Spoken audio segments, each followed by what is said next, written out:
What's going on, football fans? It's Nick Ciamere here with another episode of Controlled Chaos on a snow-covered Friday, March 23rd. So on Monday, I made a mock draft of the entire first round. You can find it on the Controlled Chaos Twitter and Instagram. And today, I'm going to break down my top 16 picks, telling you guys which prospects will go to certain teams. So turn it up, relax, take the scenic drive home, spread love and chaos. Now when I say chaos, I'm not talking about something insane or the show, even though I want you to tell everyone you know about this show. What I'm saying is bring energy to your day, help someone brighten their day, do something spontaneous. That's sort of what this show is to me, because I hope you enjoy this show. I hope it brightens your day. Look, I gotta level with you guys. I'm suffering from some severe football withdrawal. Life is great and all, but football is the missing piece on Sundays. I don't know about you, but right now I need some Steelers versus Ravens, a tailgate, or some fantasy action pronto. So I'm going to start with the Browns at pick 1 and end this episode with the Ravens at pick 16. The biggest question in this whole draft is who will the Browns select with their first 2 picks in the first round. My guess is they pick running back Saquon Barkley from Penn State, simply because he is the best offensive player in the draft. And if this team really wants a QB, they could pick from this deep list of names with their 4th pick. I know they picked up running back Carlos Hyde in free agency, but Hyde is not a high-end running back like a David Johnson or Le'Veon Bell or Zeke Elliott. I think whoever winds up picking Barkley will get a high-end talent and an every down back. It's a real mystery trying to figure out who the Giants will select with the 2nd pick. Eli is getting older, so how much longer is he going to play? Their defense looked suspect all last season. They just released cornerback Dominique Rodgers-Cromartie. Can they count on Odell Beckham? I think so, but it's hard to tell. They need another running back. Will they be lucky enough to pick Barkley? Will they get another O-lineman? This one is a tough call, but I'm thinking they'll pick one of these quarterbacks, specifically Josh Rosen out of UCLA. From the film I've seen, Rosen appears to be the best all-around QB in this draft, and Eli is going to need a replacement soon. Eli is one of the most experienced and well-knowledge QBs in the NFL, and I can certainly see an Alex Smith to Patrick Mahomes type of transition here in New York. After trading up with the Colts, the Jets now have the 3rd pick in the draft. The way I see it, there is no doubt the Jets won't take a quarterback. So I think Sam Darnold out of USC is their guy. Some scouts have said he's the best QB in the draft. Some have said that Josh Rosen is. Both look pretty damn good to me. So I don't think the Jets can really go wrong with either of those 2 guys. This team has got good players and plenty of areas of their game to improve, much like the Giants. But I think it starts with drafting a quarterback. Alright, back to Cleveland. You might think the Browns will take a quarterback with the 4th pick, but I'm here to tell you Tyrod is their guy this year. Maybe they'll take a QB in the later rounds, but not in the first round. Cleveland has so much bad luck with quarterbacks that I believe they will avoid another first-round quarterback. I'm thinking they take defensive tackle Bradley Chubb from NC State. Chubb is a dominant, explosive pass rusher. Last year, they drafted Myles Garrett, and I think they're going to try to make that defensive line stronger. During the draft, I think the Cardinals will trade up with the Broncos to pick quarterback Josh Allen from Wyoming. This team recently acquired quarterback Sam Bradford through free agency, but I do not think this team wants to count on Bradford to lead them to a championship. Allen has great awareness in the pocket, and he's got a solid arm. I could definitely see Allen becoming a starter this year or the year after, depending on where he goes. Now, who the Colts take at 6 might actually be a bigger mystery in this first round, because they traded back with the Jets. Their defense looks bad. Andrew Luck's return is, who knows, it's up in the air. And they just lost Frank Gore and wide receiver Dante Moncrief in free agency. The best thing for this team to do is to take the best skill position they can get and hope Luck returns next season. The The way I put together my mock draft, it looks like they will take arguably the best defensive back, Minkah Fitzpatrick, from Alabama. This guy can do just about everything on defense. He's got plenty of speed, he tackles well, and he's been a ball hawk in Alabama's secondary. I think any team looking for a cornerback has definitely been considering Denzel Ward from Ohio State, especially the Buccaneers. They're going to need guys they can count on to cover Julio Jones and Michael Thomas twice a year. So I think the Buccaneers will select Ward with the 7th pick in the draft. This dude reminds me a lot of AJ Bouye on the Jaguars. They both play very tight, physical, and they're smart. There's a lot to like about Ward, and I certainly see the Buccaneers picking him.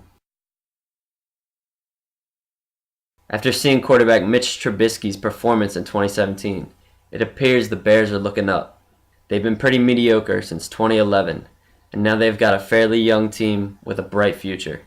Now they have Allen Robinson, a tough running game with Jordan Howard and Tariq Cohen, and now I think after losing guard Josh Sutton, this team is going to go with another guard in the draft, Quentin Nelson from Notre Dame. Nelson is just a straight bully at the line. This guy can block downfield, pass and run block well. No matter where he goes, there's no doubt Nelson is the first offensive lineman selected in this draft. At some point in this draft, the 49ers will select a wide receiver, and I believe it will be in the first round. So I think they will take wide receiver Calvin Ridley out of Alabama. This dude's got big playmaking ability. He's a great route runner. He's speedy, and he reminds me a lot of Amari Cooper because of his 6'1" size. San Francisco should capitalize if Ridley is still on the board by the 9th pick. Jimmy Garoppolo, he looked great towards the end of the season with an average to below average offense around him. But now teams have seen enough tape on him. Plus, you don't want your QB being the entire offense. We saw how that turned out with Russell Wilson and the Seahawks this past year, finishing 9-7. That should not happen. After losing Carlos Hyde, they're also going to need a running back, but not in the first round. I think they take Ridley. These past few seasons, the Raiders' secondary has looked terrible, allowing teams to throw all over them. So I expect the Raiders to draft at least a few defensive backs in this draft. With the 10th pick, my guess is they take safety Derwin James from Florida State. James is disruptive as hell for offenses. He can play corner, safety, and hit like a goddamn freight train. So I know Gruden would love to have this guy on his defense. If I'm in Miami's shoes at the 11th pick, I'm taking quarterback Baker Mayfield out of Oklahoma. Jay Cutler, Ryan Tannehill, and Matt Moore do not have the keys to win a championship. And Mayfield just looks like a baller. He's got a cannon of an arm. He's a very mobile quarterback. He plays smart. He knows how to win. And I just really like what this guy has to offer. A lot of analysts and people are worried about his 6'1" height, which is dumb in my opinion because Drew Brees is 6 foot, Russell Wilson is 5'11", and Aaron Rodgers is 6'2". So I think if Mayfield doesn't thrive in the NFL, it's not going to be because of his height holding him back. Honestly, my guess is he's going to do great wherever he goes. And as a Ravens fan, I hope he ends up in Baltimore. Trying to figure out who the Bills will pick was tough too. They're absolutely going to take a quarterback at some point in this draft.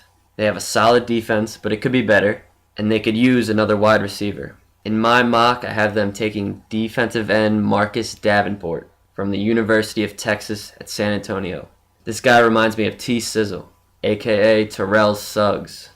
Just a bully off the edge, able to dodge blockers, and a talent that could excel on Buffalo's defense. The Redskins could take a few different angles here in the first round. They could pick one of these highly rated receivers, but they need more depth on their defensive line and at linebacker. I'm predicting they will select linebacker Roquan Smith from Georgia. He's a great open field tackler. He can rush the QB well. I think this guy is an all-around beast. After losing cornerback Demarius Randall, I expect the Packers to pick a cornerback at some point in this draft. specifically in the first round with Joshua Jackson from Iowa. He's physical, big-bodied, with 4.49 speed to keep up with most receivers in one-on-one matchups. He can absolutely be a great fit in the Packers secondary. Denver is looking real good right now. However, I think they could use another playmaking receiver, a defensive tackle, or another defensive back to try to make their defense the no-fly zone once again. I predict that they will pick defensive end Arden Key from LSU. Adding Key could greatly improve this Denver pass rush and stopping the run, complementing Von Miller and the boys. At LSU, Key could fire off the edge like a top-end NFL defensive end does. It's just pure power. So needless to say, he's a great tackler too. Lastly, I think the Ravens will look to take an offensive lineman with the 16th pick. These past couple of seasons, the Ravens have been riddled with injuries on their offensive line, and they just lost their center Ryan Jensen to the Buccaneers during free agency. So I think the Ravens will play it safe and take a solid offensive tackle, and I'm guessing they'll go with guard Connor Williams out of Texas. Williams has been criticized for his seemingly short wingspan, but he's a brutal guard, and he was an outgoing leader in Texas's locker room. I'm sure he would fit well on the Ravens' offensive line. That's 1 through 16, y'all. Videos and statistics discussed in this podcast come from ESPN and NFL.com. If you would like to know more about why I think certain prospects will go to certain teams, or I did not get to your team, be sure to contact our social media accounts on Twitter and Instagram at CONTRChaos, no spaces, or my personal accounts at NCIAMARRA96, no spaces also. Thank you for listening as always, and be sure to subscribe and follow us so you can always know when a new episode is released. Have a great weekend, everybody.